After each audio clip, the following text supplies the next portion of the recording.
Say yes to new beginnings. Yes. Say yes to new standards of excellence. Yes. Say yes to engaging reportage with a difference. Yes. Introducing Yes International Magazine.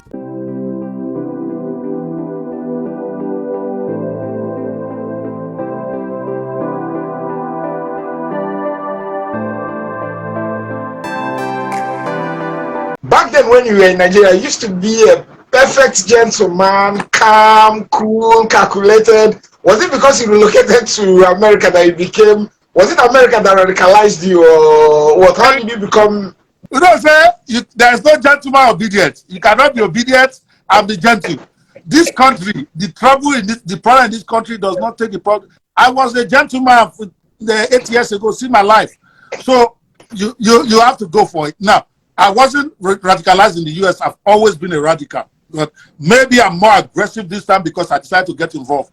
It's one thing for you to be saying, oh, I support that candidate or trying to, and not being involved in the process. This time I'm a member of the Presidential Campaign Council for Peter Obi. I do have specific responsibility to campaign for him. So that's what I'm doing. And you can't say I've never been this passionate. I've always been, but maybe a little bit quiet, but you don't use a gentleman to take something from, let me not quote wrong Yoruba, before I go viral on that one again. So what would be your advice to INEC, especially the chairman, that's Professor Mahmoud Yakubu, especially as Nigeria goes to the polls, on Saturday? To be honest with you, I'm very disappointed in the chairman. I thought he was a gentleman. Maybe it has become radicalized, even though it's not in the US.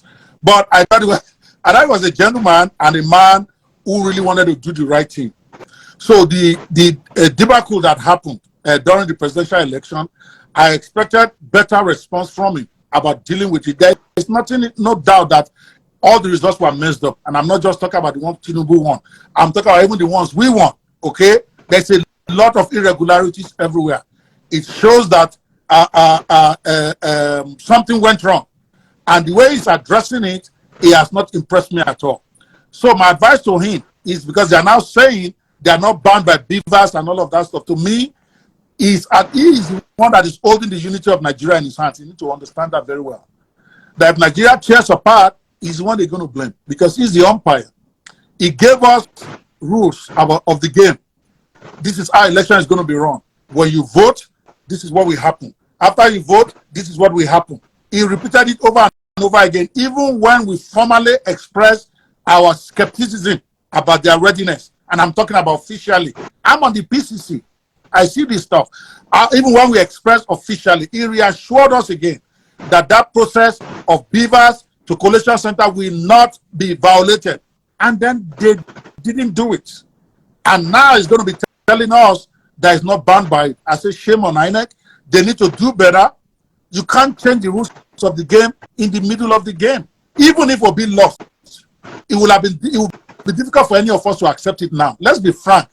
I'm looking at, even right now, if you go to Lagos Island 8, for instance, and you click on the result, that's on their IREV, and you click on it, you are going to see the result of Nasarawa there. Even till now, when you go to some places in Ekiti State, the results under it is the picture of one girl that is not even a Ekiti girl. It's an Igbo-looking girl. They can't even put a Yoruba girl in the Yoruba result. No result. That's face of a fine girl. When you go to Bauchi State, so it's not about whether they cheated Obi. I keep telling everybody. To me, this is not even so much a problem of rigging, but a problem of manufacture of results. Those results were manufactured. Whether it's Lagos or whether it is Ogun, whether it's Kano, they were manufactured. And I can demonstrate it for you, but we don't have time. So for me, they need to do better. They need to make sure the beaver thing work this time. They've asked for an extra 1 week. Hopefully they do better, because at the end of the day, I'm not going to expect those who have been declared. I'm not going to say they won. They haven't won anything. We are going to get our mandate back. But those who have been declared the winners, I'm not going to be expecting them to say, let us cancel the results. That doesn't make sense. I'm not one of those guys. If it is Obi they have declared, I'm not going to be joining them and say, let us cancel it now. Who does that? So my point is, those who have lost, it's going to be very difficult for them to accept this decision because of the irregularities. And all he needed to have done is balance the playing field, for God's sake. If the results had been collated directly from Beavers to IREF and the whole thing tabulated and they said Asiwaju won, I would be one of those guys who is going to be telling everybody, calm down, we have tried. We won 11 states from 0 6 months ago. Let's take our win and let's support Asiwaju and then let's go repackage and come back in 4 years. I will be one of those guys. I'm not going to be saying I won't agree because my guy lost. But the problem right now is that my guy has not lost. They have taken it from him. They have taken his results, and there's no way we're going to accept that. And that's on INEC. So INEC need to do better. This Saturday is even more violent because it's local now. People are dangerous. We see hungry, dying lions. They have invoked tribalism. They have unleashed their weapons of war. The TARs are out in the field. If INEC doesn't do its part, people start burning each other up, and it's going to be on INEC. So INEC, do better. That's all we want. Don't support us. Don't support Asiwaju. Don't support anybody. Just give us a balanced playing field and watch us wipe the floor with these guys.